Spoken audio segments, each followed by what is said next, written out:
All right, what's up everyone? OJ here. Welcome back to another video. Today we've got some awesome information for you guys. But before we get into that, please make sure you hit that like button, subscribe if you're someone new, and click that notification bell to get my videos first. And sorry for any bad audio or background noises. I'm still using my secondary setup on my little staycation here, but we will be getting back to full operations by the end of the month or early next month. Now, with that out of the way, let's go ahead and get right into today's information because we got a lot of good stuff here. So we're starting off with some celebration, some rejoice for my friends overseas. Yes, in Europe, it has been confirmed that the Nintendo Switch Online plus the expansion pack N64 games will be running at 60 hertz in Europe instead of the slower, less appreciated or more like you guys shouldn't appreciate it at all, 50 hertz versions of the slower experience. So that was something that plagued Europe back then, and rest assured that is not going to be happening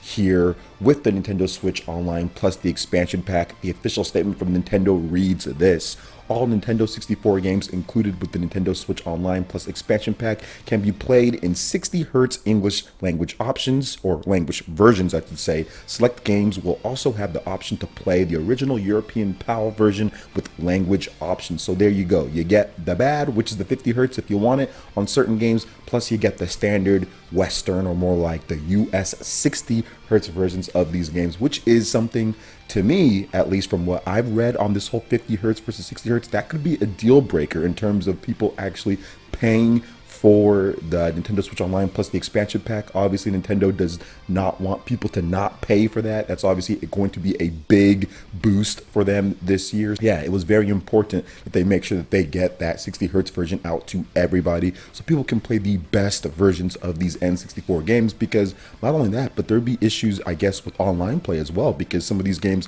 have competitive and cooperative multiplayer, and you don't want it to be where people in Europe have the 50 hertz and then people over here have the 60 hertz. Whereas back then, none of these games were online, so it didn't matter, at least in terms of competitive standpoint. So it makes sense that they make sure that they get this to the 60 hertz version. So we do have some more rumors when it comes to the Nintendo Switch Online plus expansion pack, and some big games potentially coming that are not necessarily owned by Nintendo anymore, at least, and that is the Perfect Dark game. So Perfect Dark is rumored to be coming to Nintendo Switch Online plus expansion pack before the end of 2022. There is an industry insider, Nick. He actually shared a screenshot of a message that claims that not only is the Xbox owned Perfect Dark coming to Nintendo Switch Online expansion pack, but it's coming before 2022. So that would be a little bit of a surprise. We do know that Banjo-Kazooie from Microsoft is coming to the Nintendo Switch Online plus expansion pack, the N64 games. So that's dope that that's coming over. People really love Banjo-Kazooie. People love these N64 games.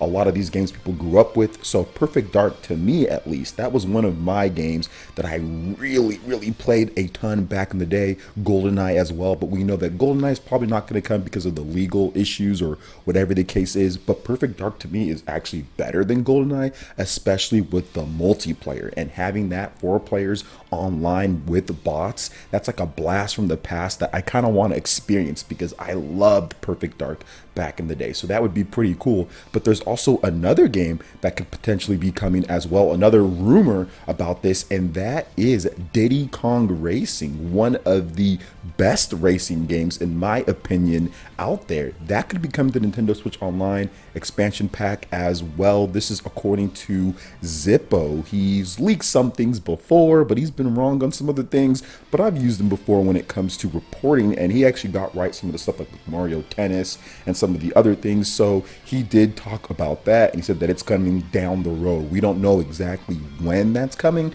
but it could be coming down the road. So it definitely opens the door. If we get stuff like Diddy Kong Racing, if we get stuff like Perfect Dark, we get Banjo-Kazooie, it opens the road for stuff like Killer Instinct, which Nintendo doesn't own anymore, but that could come over to the Nintendo Switch Online and the expansion pack. So I think I'd be down for some Killer Instinct as well from the N64 era, because I love those in the arcade and I rented the heck out of those back in the day. So this is all exciting stuff for Nintendo Switch Online plus the expansion pack. But what are your thoughts on this, guys? We should be getting a date pretty soon when Nintendo will be detailing more of this information. I'm guessing it'll just be like a Twitter drop and also a video on YouTube going over the price and the lineup and everything. So it should be interesting interesting once Nintendo gets more information out on there, and we can kind of discuss the pricing and what they're going to do and the lineup and all of that. And I'm betting it's going to be a big deal because people are going to have a lot of opinions on one side or another. But what are your thoughts on all this? Let me know in the comment section below. All right, and moving on to the next topic here, we have a little bit of bad news for Monster Hunter Rise on PC/Switch,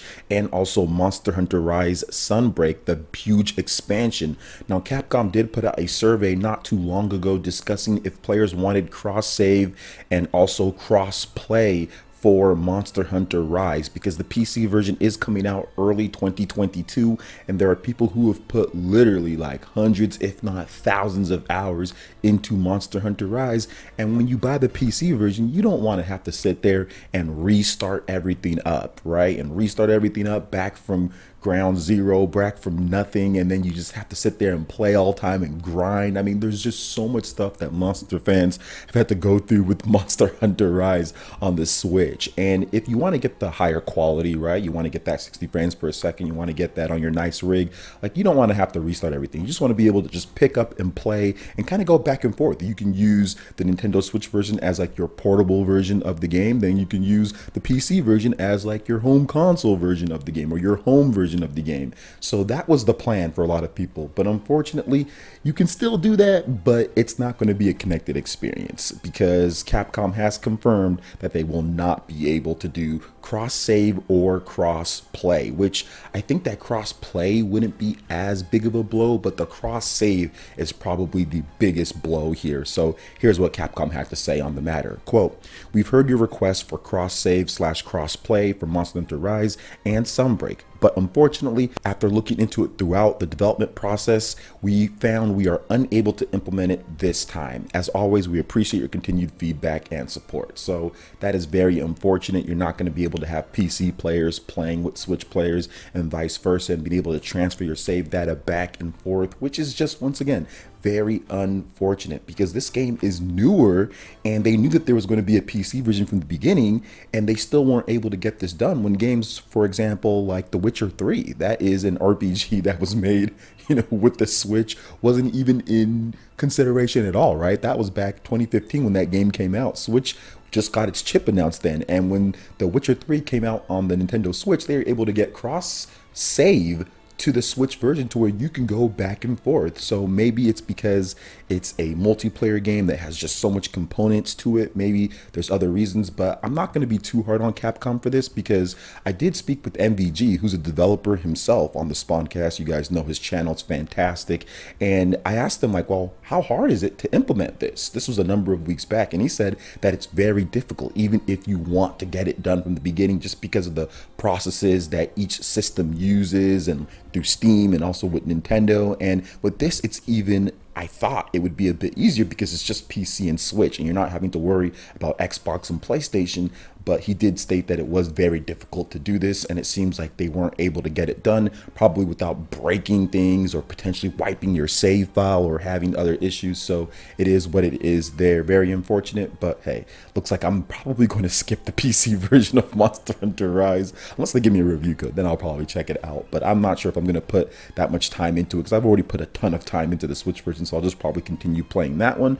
But hey, sometimes you'll win, sometimes you'll lose in this situation when it comes to everything. And I'm pretty sure Capcom really wanted to implement this feature too. So what do you guys think about this? Are you still planning on picking up the PC version? Or are you just going to stick with the Switch version? Let me know what you think in the comment section below. All right, and moving on to the final topic here, and this is something that I probably want to make another video on fully when I can actually record footage and talk about certain things and kind of go over everything. But there's been a lot of discussion about whether Metroid Dread, is it worth the $60 price tag now that people are playing the game, people are beating it, they're showing their save files and how long it took them. And it seems like the consensus is Metroid Dread is anywhere from 8 to 13, 14 hours, depending on how you play. Some people can beat it a little bit faster, some people are a little bit slower based on how good you are, or whatever the case is. But either way, I think the consensus too with this is that the game is absolutely phenomenal. Some of the best 2D gameplay ever. Some of the best combat, some of the best powers, some of the best bosses that we've ever seen in a 2D game. But I think that the whole stigma of 2D is definitely getting to people's minds when they start comparing it to other games like Ori and the Blind Forest, and also